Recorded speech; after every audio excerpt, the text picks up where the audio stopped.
And NAACP leaders are not inviting the sitting president to its next national convention, slated for next month here in Charlotte.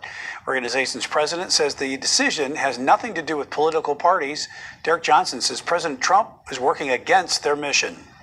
For the first time in 116 years, we will not be inviting the President of the United States. There is a conflict with the things that he has done, that he's doing, and things that are being planned with our job.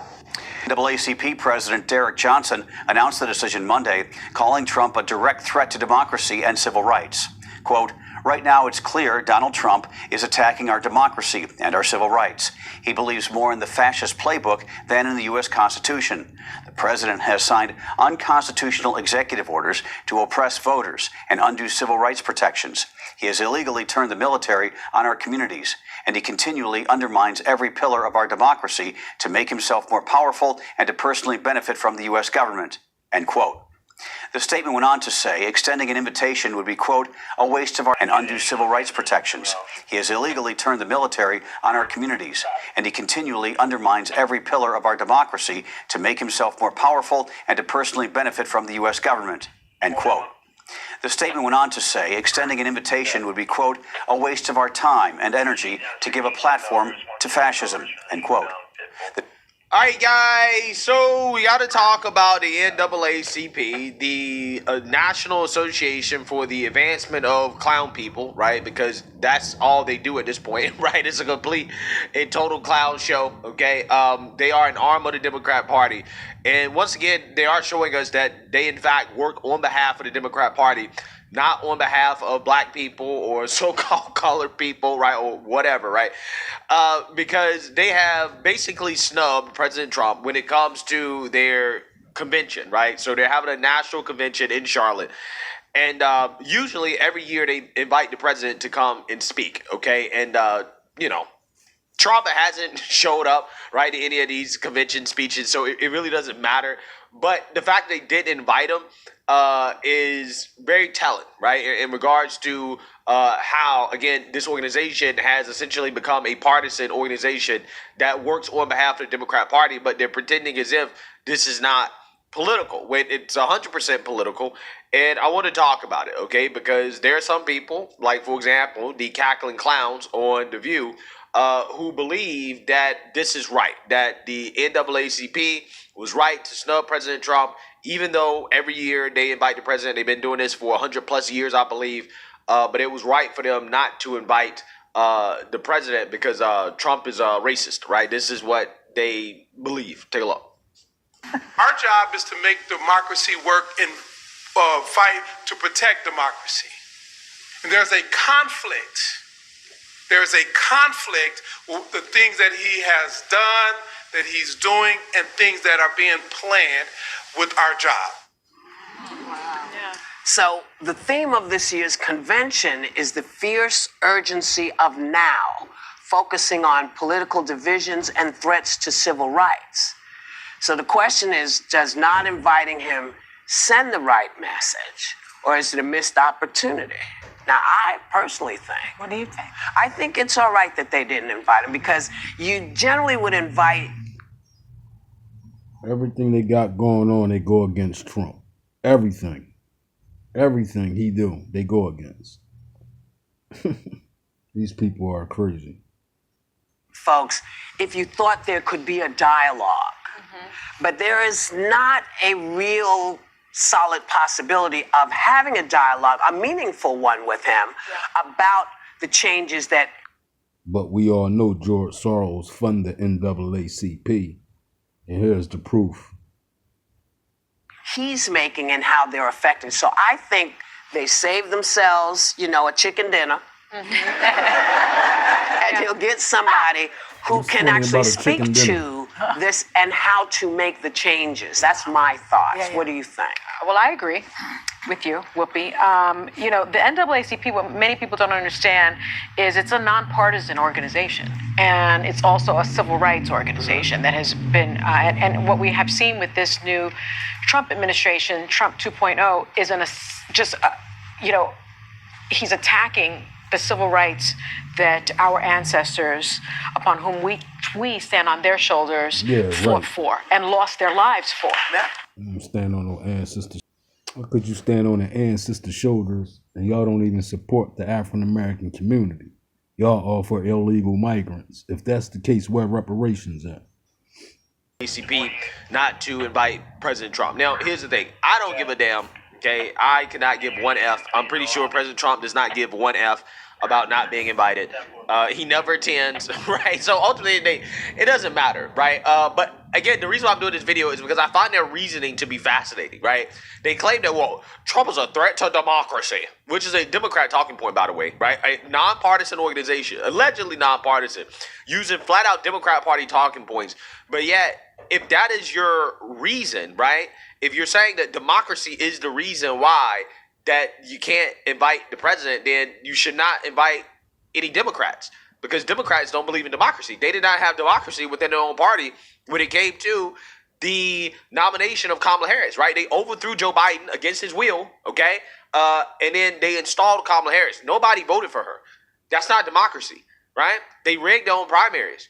That's not democracy. They just basically overthrew their own DNC election, right? That's not democracy. There's nothing democratic about the Democrat Party. So if your whole thing is protecting our democracy, right? Then I don't understand how is it that you can logically justify inviting Democrats, right? But see, again, they will never go through that thought process because it's not about so-called democracy, right? What so-called democracy means is Democrat power and control. That's the only way it actually makes sense, right? When you understand what it actually means when they talk about democracy, you say, oh, okay, yeah, you're right. Trump is a threat to Democrat power and control. Yes, that is why you don't want to invite him, okay? What I also found to be fascinating is how he claimed that, well, Trump is sending the military into our communities. And I'm like, what do you mean Trump is sending the military into our community? Trump is not using the military on black people, right? Now, you can make an argument that, well, maybe Trump is using the military on the Latinos, okay, on the Hispanics, on the illegals, but it's not black people. And I don't even think it's accurate to say that he's using the military on the Latino community, right? Because really, he's using the military in a defensive stance, right? It's not for offensive reasons. It's to protect federal agents from domestic terrorists, right? Again, a lot of them happen to be from countries like, Mexico and whatnot, waving foreign flags. But I'm just saying, they're being used defensively, not offensively. But they are being used against the illegals, right? I will say that. So again, who does the NAACP represent? Because to me, it started to sound like, hey, this group right here is just anti-white, right? They represent everybody that's not white. Okay, it's not just an organization for the advancement of black people, right? It's not just a black thing. It really is about all so-called people of color, including the illegals, right? Including the illegals. That is who the NAACP is fighting for, right? In fact, they've done more, right, probably for the illegals than they've done for black people. Okay, Facts. I'm just saying This organization. I'm not entirely sure why is it that they feel like they're so important in the first place, where this is something that they had to announce. I mean, at the end of the day, the president wasn't going to come, right? I don't think he was going to come. Nobody gives a damn. And ultimately, at the end of the day, whether they like it or not, President Trump has actually done a lot of things for black folks, right? If anything, the mass deportations has disproportionately benefited black people the most. See, this is something that Democrats will never admit. They will never admit just how much the mass deportations have benefited black people, in the sense that, one, it keeps the slave labor out of the country. So it keeps these slave laborers from suppressing wages, which, again, directly affect Latino men who are here legally. It directly affects white men. It directly affects black men. Those people, those men who are competing for those jobs in construction, farm work, all the jobs that the illegals do, right? They're just at this point anti-Republican, anti-conservative, anti-white. That's what they are at this point. Okay. So with that being said, Stephen A. Does not agree with the NAACP, and I want to react to his take on this situation. So without further ado, let's get into it. You don't get to ignore him, is my point. He has been the most powerful, the most influential member of the GOP since 2015. How does you refusing to invite him, ostracizing him, not wanting to hear what he has to say to you all, how does that help you? How?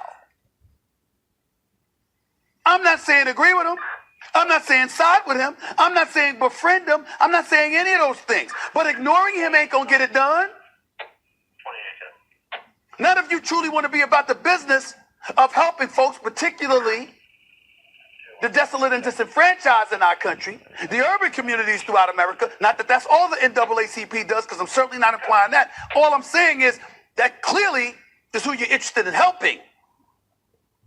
No, they're not interested in helping them, because if they were interested in helping them, they would be supporting the mass deportations. The fact they are not supporting the mass deportations, it tells you everything you need to know about who's actually for those that, again, are at the bottom of the socioeconomic ladder, right? If you're not for the mass deportations, you cannot say that you're fighting on behalf of the working class, right? You cannot say that. You cannot make that statement. You're not, okay? You're not fighting for those, because, again, the illegals are one of the main issues when it comes to opportunities, okay?